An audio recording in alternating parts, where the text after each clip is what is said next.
ಆ ರಾಜ್ಯದ ಸೇನಾ ದಂಡನಾಯಕನನ್ನ ಇನ್ನೊಂದು ರಾಜ್ಯದ ಒಬ್ಳು ಹುಡುಗಿ ತೆಕ್ಕೊಂಡ್ ಬಂದು ಅವಳು ಮನೆ ಒಳಗೆ ಇಟ್ಕೊಂಡ್ ಬಿಡ್ತಾಳೆ. ಈ ಕಡೆಯಿಂದ ಅಟ್ಯಾಕ್ ಆಗ್ಬಿಡುತ್ತೆ. ರಾಜ ಆಟೋಮೆಟಿಕಲಿ ಬಂದಿಖಾನೆಯಲ್ಲಿ ಹೋಗಿ ಕೂತ್ಕೊಂಡ್ಬಿಡ್ತಾನೆ. ಇಡೀ ರಾಜ್ಯ ಹೋಯ್ತು. ಅಂಬಿ ಅಂತ ನಾವು ಪಾಠದಲ್ಲಿ ಓದ್ತೇವೆ, ಪೋರಸ್ ಮತ್ತೆ ಅಂಬಿ ಅಂತ. ನೀವು ಇದ್ರ ಬಗ್ಗೆ ಹಿಂದೆ ಹೇಳಿ. ಉಲ್ಲೇಖ ಮಾಡಿದೀರ. ಹೌದು. ಪೋರಸ್ ಮತ್ತೆ ಅಂಬಿಯ ಕಥೆ ಅದೇ. ಪೋರಸ್ ಕೇಕಯದ ರಾಜ ಆಗಿದ್ದ. ಕುರೂರವ. ಹಾ. ಹ್ಮ್. ಕೇಕಯದ ರಾಜ ಅವ. ಅವನ ಜೊತೆ ಔಷನಸ ವಿದ್ಯೆಯನ್ನು ಕಲ್ತಂದೆ. ಇಡೀ ಚಾಣಕ್ಯರೊಟ್ಟಿಗೆ ಔಷನಸ ವಿದ್ಯೆಯನ್ನು ಕಲ್ತವರು ಚಾಣಕ್ಯರಿಂದಲೇ.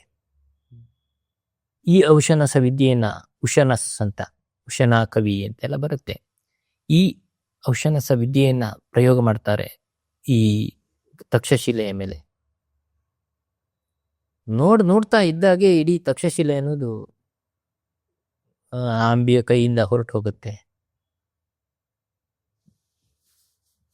ಪೌರಸ್ ಗೆದ್ಬಿಡ್ತಾನೆ. ಕೇಕಯದ ಅಧೀನಕ್ಕೆ ಬರುತ್ತೆ ಈ ರಾಜ. ಆದ್ರೆ ಆವಾಗ ಏನಾಗುತ್ತಂದ್ರೆ ಎಲ್ಲ ಅವರವರಿಗೆ ಕೊಡುವಂಥದ್ದು ಸಿಸ್ಟಮ್. ಸೋತ್ರು ನಮ್ಮ ಅಧೀನದಲ್ಲಿ ನೀವಿರಿ ಅನ್ನೋ. ಹಾ, ಅಷ್ಟೇ, ನೀವು ಆಡಳಿತ ಮಾಡಿ, ಇದು ನಂದು ಅಷ್ಟೇ. ಆ ಪ್ರಜೆಗಳಿಗೆ ಅವನೇ ರಾಜ, ಇವನಿಗೆ ಅವ ರಾಜ, ಹಾಗೆ ಚಕ್ರವರ್ತಿ ಅಂತ ಅನ್ಸ್ಕೊಳ್ಳೋದು. ಹೀಗೆ ಆಗತ್ತೆ. ಇದು ಗ್ರಜ್ಜ್ ಬೆಳೆಯುತ್ತೆ, ದ್ವೇಷ ಬೆಳೆಯುತ್ತೆ ಅಂಬಿಗೆ. ಆಗ ಪುನಃ ಚಾಣಕ್ಯರ ಹತ್ರ ಕೇಳ್ತಾನೆ, ನಾನೇನ್ ಮಾಡ್ಲಿ ಅಂತ. ನೀನ್ ಮಾಡಿದ ದೊಡ್ಡ ತಪ್ಪು, ಮೈಮಾರತೆ ನೀನು. ರಾಜ ಒಬ್ಬ ಸನ್ಯಾಸಿ ಅಂತ ಇರಬೇಕು, ಎಲ್ಲವನ್ನು ಬಿಟ್ಟಿರ್ಬೇಕು, ಅವನಿಗೆ ಸ್ವಂತ ದುಡಿಮೆ ಇಲ್ಲ. ನೀನು ಸಾಂಸ್ಕೃತಿಕ ಚಟುವಟಿಕೆಯಲ್ಲಿ ಭಾಗಿಯಾದೆ, ಸೋತ್ ಹೋದೆ. ಈಗ ಇನ್ನು ಹೇಗೆ ಗೆಲ್ಲುವುದು ತಾನೆ? ಗೆಲ್ಲಬೇಡ, ಹೀಗೆ ಇರು ಅಂತಾನೆ. ಆದ್ರೆ ಕೇಳುವುದಿಲ್ಲ. ಇಲ್ಲ, ನಾನು ಗೆಲ್ಲಲೇಬೇಕು. ಹಾಗಾದ್ರೆ ನಿನ್ನಕ್ಕಿಂತ ದೊಡ್ಡ ಅಥವಾ ನಿನ್ನ ವೈರಿಗಿಂತ ದೊಡ್ಡ ರಾಜನನ್ನ ನೀನು ಹಿಡಿ ಅಂತಾರೆ ಅವರು. ಅವನನ್ನ ನೀನು ಹಿಡಿ, ಆಗ ನೀನ್ ಗೆಲ್ತೀಯ ಅಂತ. ಬೈ ಡಿಫಾಲ್ಟ್ ಇವ್ರನ್ನ ಇದು ಮಾಡೋದಕ್ಕೆ ಸ್ಟ್ರೆಂತ್ ಇರುತ್ತೆ ಅನ್ನೋ ತರ. ಚಾಣಕ್ಯರಿಗೆ ಅದು ಗೊತ್ತಿರ್ಲಿಲ್ಲ ಇವ ಏನ್ ಮಾಡ್ತಾನೆ ಅಂತ. ಇವ ಹೋಗಿ ಅಲೆಕ್ಸಾಂಡರ್ನಿಗೆ ಕಾಲಿಗೆ ಬಿದ್ದ. ಅಲೆಕ್ಸಾಂಡರ್ ದಾಳಿಯಾಗಿದ್ದ ಹಾಗೆ. ಆದ್ರೆ ಅಲೆಕ್ಸಾಂಡರ್ ಭಾರತದೊಳಗೆ ಬರ್ಲಿಲ್ಲ. ಅದೇ ಅದನ್ನು ಹೇಳಿದ್ರಿ ನೀವು. ಅಲೆಕ್ಸಾಂಡರ್ ಬರ್ಲಿಕ್ಕೆ ಆಗ್ಲಿಲ್ಲ, ಸಾಧ್ಯ ಆಗ್ಲಿಲ್ಲ. ಅಲೆಕ್ಸಾಂಡರ್ ಭಾರತದೊಳಗೆ ಕಾಲಿಡ್ಲಿಕ್ಕೆ ಅವನಿಗೆ ಸಾಧ್ಯವೇ ಆಗ್ಲಿಲ್ಲ. ನಡುತ್ತಿದ್ದವ ಈಚೆ ಬರ್ಲಿಕ್ಕೆ. ಅಂತಹ ದೊಡ್ಡ ದಂಡನಾಯಕ ಎಂತ ಭಾರತಕ್ಕೆ ಬರುವಾಗ ದಂಡ ಅವ ಸಿಂಧು ನದಿಯನ್ನ ಅವನಿಗೆ ಈಚೆ ದಾಟ್ಲಿಕ್ಕೆ ಆಗ್ಲಿಲ್ಲ. ಅದೇ ಅಲ್ಲಿ ಅದ್ರ ಬಗ್ಗೆ ನೀವು ಹೇಳಿದ್ರಿ. ಬಹಳ ಹೆದರ್ಕೊಳ್ತಾನೆ. ಅಲ್ಲಿ ಅವನಿಗೆ ಕ್ಷುದ್ರಕ ಅಂತ ಅವರು ದಾಳಿ ಮಾಡ್ತಾರೆ ಅವನಿಗೆ. ಅವ ಕಟ ಅಂತ ಈ ಕಠೋಪನಿಷತ್ ಅಂತ ಬಂತಲ್ಲ, ಇದು ಈ ಕಟ ಅನ್ನುವ ಊರಿನದ್ದು. ನಮ್ಮ ಉಪನಿಷತ್ತುಗಳೆಲ್ಲ ಅಲ್ಲಿಂದ ಬಂದದ್ದು. ಆ ಊರಿನ ಹೆಸರಿಂದ ಕಠೋಪನಿಷತ್ ಅನ್ನೋದಲ್ಲಿದ್ದು ಕಟ ಅನ್ನುವ ಗಣರಾಜ್ಯದ್ದು ಒಂದೊಂದು ಊರಿನ. ಹೌದೌದು. ಮುಂಡಕೋಪನಿಷತ್, ಬಿರ್ಸಾ ಮುಂಡ ಹೌದು ಹೌದು, ಅದು ಮುಂಡಕೋಪನಿಷತ್ ಅಲ್ಲಿಂದ ಬಂದದ್ದು. ಈ ಕಟವನ್ನ ಎದುರಿಸ್ತಾನೆ. ಕಟದ ಜನ ಅವರನ್ನ, ಆ ಸೈನಿಕರನ್ನ ಕೊಲ್ತಾರೆ. ತುಂಬಾ ನಾಶ ಆಗುತ್ತೆ. ಆವಾಗಲೇ ಸೈನಿಕರು ಹೇಳ್ತಾರೆ, ನಿನಗೋಸ್ಕರ ನಾವು ಸಾಯುವ ಪರಿಸ್ಥಿತಿ ಬಂತು, ಹೋಗುವ ವಾಪಸ್ ಅಂತ. ಕೇಳುವುದಿಲ್ಲ ಇವ. ನಂತರ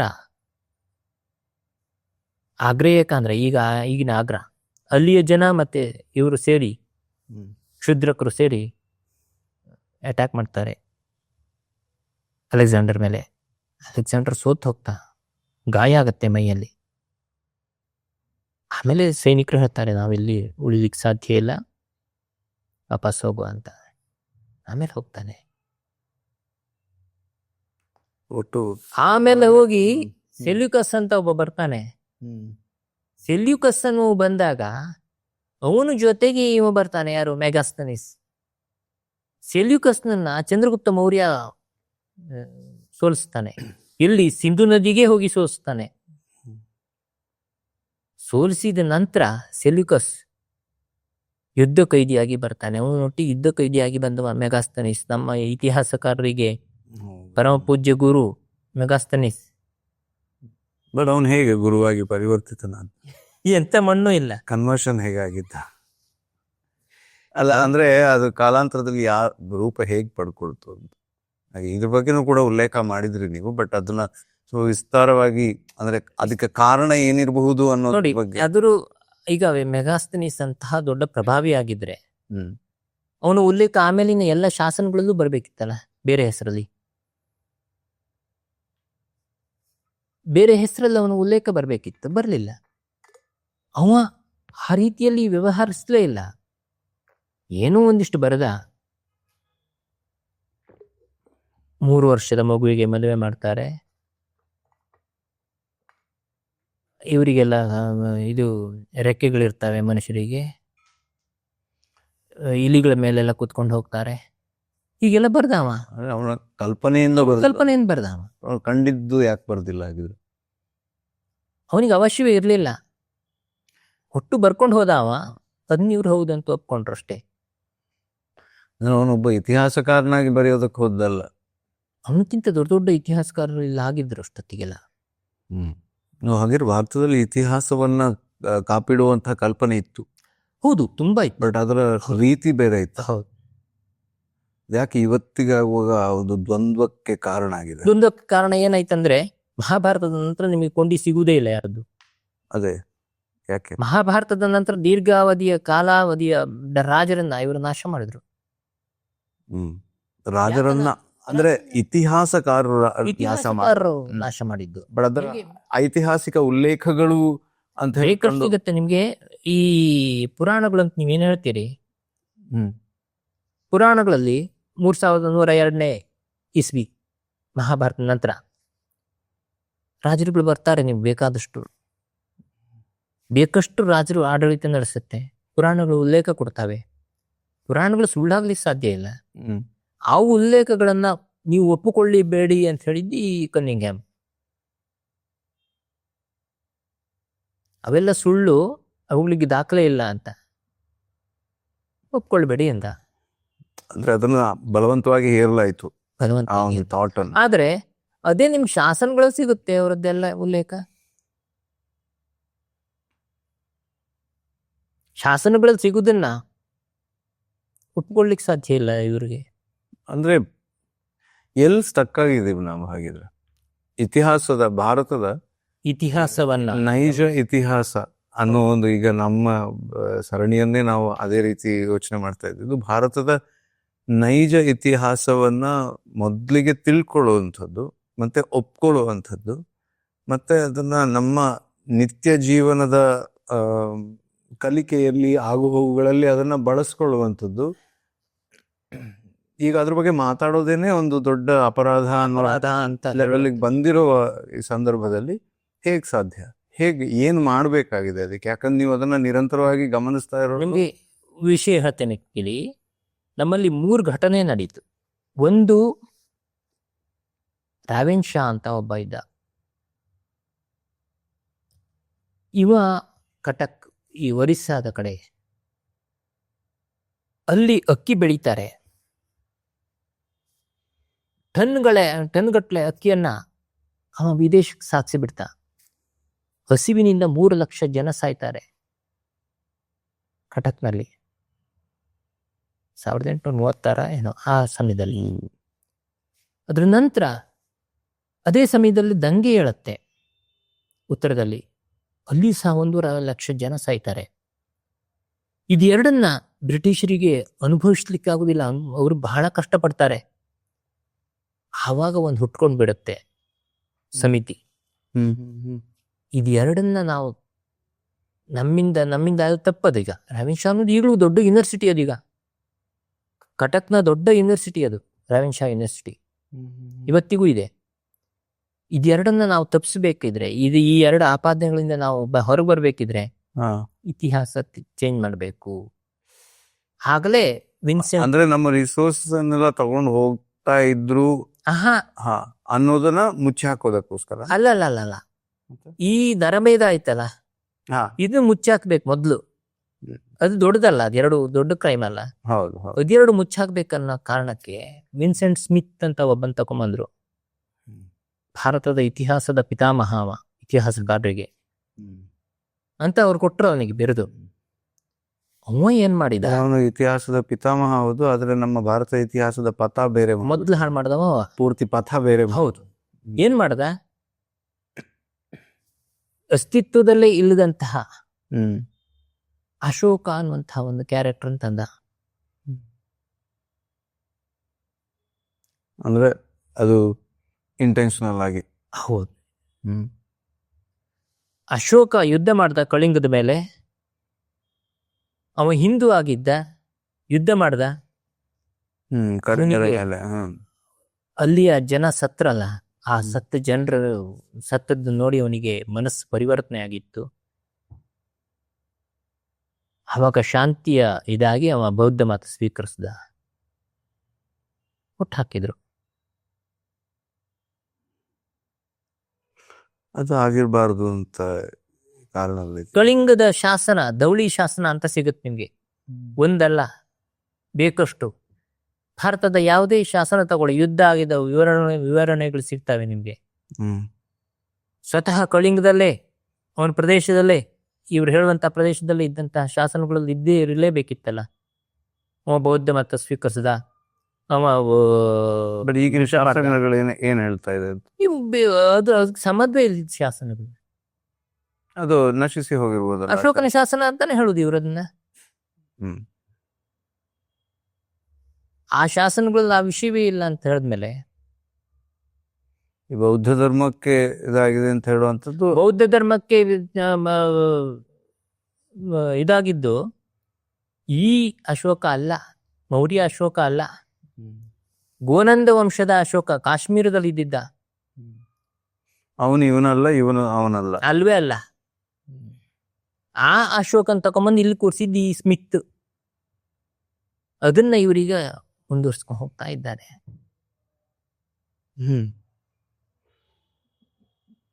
ಒಂದು ಅದು ಒಂದು ಗಲಾಟೆ ಆಗತ್ತೆ ನಿಮಗೆ ವಿಚಾರ ಅಲ್ಲ. ಹೌದು. ಅಂದ್ರೆ ಆಮೇಲೆ ಅವನಿಗಂದ್ರೆ ಹೇಳ್ಬೇಕಾಗಿದ್ದು, ಸ್ಮಿತ್ಗೆ ಏನ್ ಹೇಳ್ಬೇಕಂದ್ರೆ, ನಾವು ಮಾಡಿದ್ ದೊಡ್ಡದಲ್ಲ, ಹಿಂದೂ ಧರ್ಮದಲ್ಲಿ ಹಿಂದಿನಿಂದಲೂ ಹಿಂಸೆಯೇ ಇದ್ದಿದ್ದು, ಅಹಿಂಸೆ ಅಲ್ಲ. ಅದಕ್ಕೋಸ್ಕರ ಅಶೋಕನೇ ಧರ್ಮವನ್ನ, ಅಂದ್ರೆ ಹಿಂದೂ ಧರ್ಮವನ್ನ ಜಿಗುಪ್ಸೆ ಬಂತು, ಹಿಂಸೆಯ ಧರ್ಮ ಅಂತ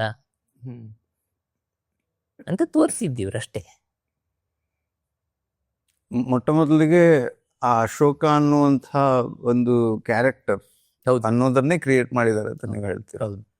ಬೇರೆ ಒಂದು ಕಡೆ ಇದ್ದಂತಹ ಅಶೋಕನ ಐಡೆಂಟಿಟಿಯನ್ನ ತಗೊಂಡು ಇಲ್ಲಿಗೆ ಪರಕಾಯ ಪ್ರವೇಶ ಮಾಡಿಸಿ ಹೀಗೆ ಇತಿಹಾಸವನ್ನ ಹಾಳು ಮಾಡಿದ್ದು ಅಲ್ಲಿಂದ. ಹಾಗಾಗಿ ಅನಿವಾರ್ಯವಾಗಿ ಇವ್ರು ಮೆಗಾಸ್ತನೀಸನ್ನ ಒಪ್ಕೊಳ್ಳೇಬೇಕು, ಉಲ್ಲೇಖ ಮಾಡ್ದ ಅಂತ. ಇದಕ್ಕೆಲ್ಲ ಕಾರಣ ಈ ವಿದೇಶಿ, ಈ ಕನ್ನಿಂಗ್ಹ್ಯಾಮ್ನಂತಹ ಮೂರ್ಖರು. ಆದ್ರೆ ನೀವು ಏನ್ ಮಾತೇನು ಹೇಳ್ತಿದ್ದೀರಾ ಅಂದ್ರೆ, ಬೌದ್ಧನ ಧರ್ಮದ ಹಿಂಬಾಲಕರು ವಿಚಾರವಾಗಿ ಬರೋದು ಅಂತಂದ್ರೆ, ಬಟ್ ಬೌದ್ಧ ಧರ್ಮ ಅನ್ನುವಂಥದ್ದು ಅಹಿಂಸೆಯನ್ನ ಪ್ರತಿಪಾದನೆ ಮಾಡುವಂತಹ ಒಂದು ಧರ್ಮ ಹೌದು ಅಲ್ವಾ? ಅದ್ರ ಜೊತೆಗೆ ಅಹಿಂಸೆಯನ್ನ ಪ್ರತಿಪಾದನೆ ಮಾಡಿದ್ದು ಜೈನ ಧರ್ಮ, ಬೌದ್ಧ ಅಲ್ಲ. ಅಲ್ಲ, ಎರಡರಲ್ಲೂ ಕೂಡ ಅಹಿಂಸೆಯ ಬಗ್ಗೆ ಉಲ್ಲೇಖ ಬರುತ್ತಲ್ಲ. ಬೌದ್ಧ ಧರ್ಮದಲ್ಲಿ ಅಹಿಂಸೆಯನ್ನ ಉಲ್ಲೇಖ ಮಾಡಿದ್ರು, ಬೌದ್ಧ ಅಲ್ಲ, ಜೈನದಲ್ಲಿ. ಹೌದು. ಬೌದ್ಧರಲ್ಲಿ ಅಂತಹ ಅಹಿಂಸೆಯನ್ನ ಇಲ್ಲ ಉಲ್ಲೇಖ ಮಾಡ್ಲಿಲ್ಲ ಅವರು. ಅಹಿಂಸೆ ಅನ್ನೋದು ಅವಶ್ಯವೇ ಇಲ್ಲ ನಮ್ಗೆ. ಮತ್ತೆ ನಮ್ಮ ಇಡೀ ಸಂಪ್ರದಾಯ, ನಮ್ಮ ಪರಂಪರೆ ಬೆಳೆದು ಬಂದಿದ್ದೆ ಅಹಿಂಸೆಯಲ್ಲಿ. ನಮ್ಗದೊಂದು ದೊಡ್ಡ ವಿಷಯವೇ ಅಲ್ಲ. ಮತ್ತೆ ಇವ್ರು ಮಾಡಿದ ಕೆಲಸ ಇದು.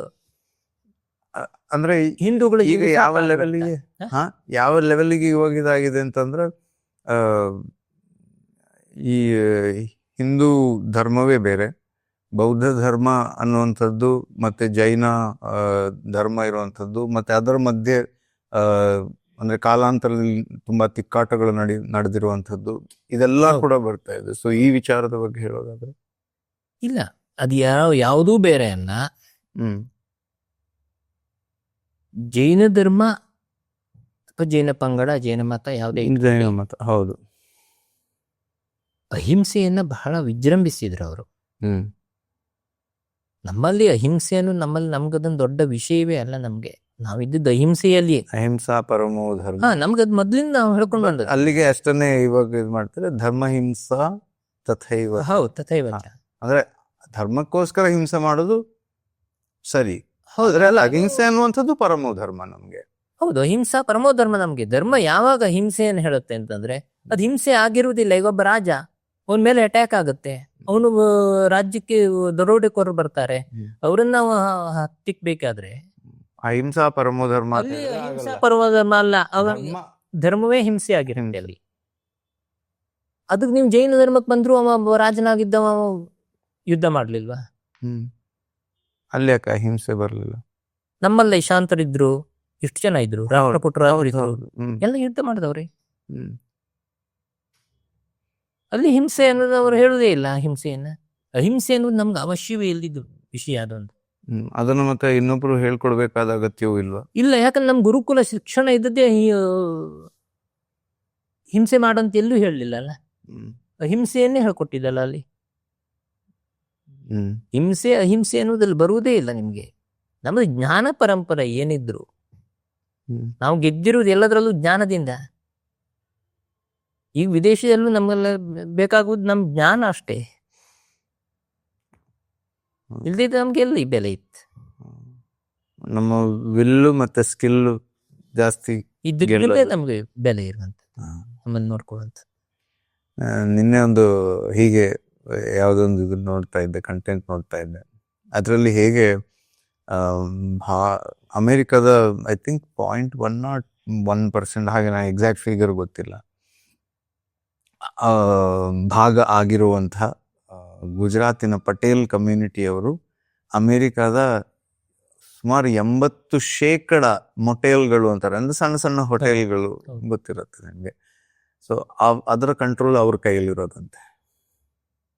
ಸೊ ಅಂದ್ರೆ ಫಸ್ಟ್ ಆಫ್ ಆಲ್ ಅವರು ಅದನ್ನು ತಗೊಂಡೋದಕ್ಕೆ ಒಂದು ಕಾರಣ ಏನು ಅಂತಂದ್ರೆ, 18-20 ಕೋಣೆಗಳಿರೋ ಇದರಲ್ಲಿ 1-2 ಕೋಣೆಯಲ್ಲಿ ಇವರಿರೋದು, ಅದನ್ನು ತಗೊಳ್ಳೋದು ಇವರಿರೋದು. ಸೊ ಉಳ್ಕೊಳಕ್ ಜಾಗ ಆಯ್ತು. ನಂತರ ಅಲ್ಲಿರೋ ಎಂಪ್ಲಾಯೀಸ್ ಅನ್ನ ಎಲ್ಲ ತೆಗೆಯೋದು, ಯಾಕಂದ್ರೆ ಈ ಫ್ಯಾಮಿಲಿ ಮೆಂಬರ್ಸೇ ಅಲ್ಲಿದೆಲ್ಲ ಕೆಲಸ ಮಾಡೋದು. ಹಾಗಾಗಿ ಖರ್ಚು ಕಮ್ಮಿ ಆಯ್ತು. ಸೊ ಅಲ್ಲಿದು ರೆಂಟ್ ಕಡಿಮೆಗೆ ಕೊಡ್ತಾರೆ. ಸೊ ಉಳಿದ ಸುತ್ತಮುತ್ತ ಕಂಪೇರ್ ಮಾಡಿದ್ರೆ ಇವ್ರದ್ದು ಕಮ್ಮಿ. ಹೀಗೆ ಒಂದೊಂದನ್ನೇ ಅಕ್ವೈರ್ ಮಾಡ್ತಾ ಹೋದ್ರು. ಇಲ್ಲಿಂದ ಒಬ್ಬ ಫ್ಯಾಮಿಲಿ ಮೆಂಬರ್ ಅಲ್ಲಿ ಹೋಗಿ ಅದನ್ನ ಬೆಳೆಸಿದ್ರು, ಅವ್ರು ಇನ್ನೊಂದು ಬೆಳೆದ್ರು. ಹೀಗೆ 80% ಅಂತಂದ್ರೆ ಅದು ಸಣ್ಣ ವಿಷಯ ಅಲ್ವೇ? ಹೌದು. ಹಾಗೆ ಅಲ್ಲೂ ಕೂಡ ಐ ಥಿಂಕ್ ಇದೇ ವರ್ಕ್ ಆಗಿದ್ದು.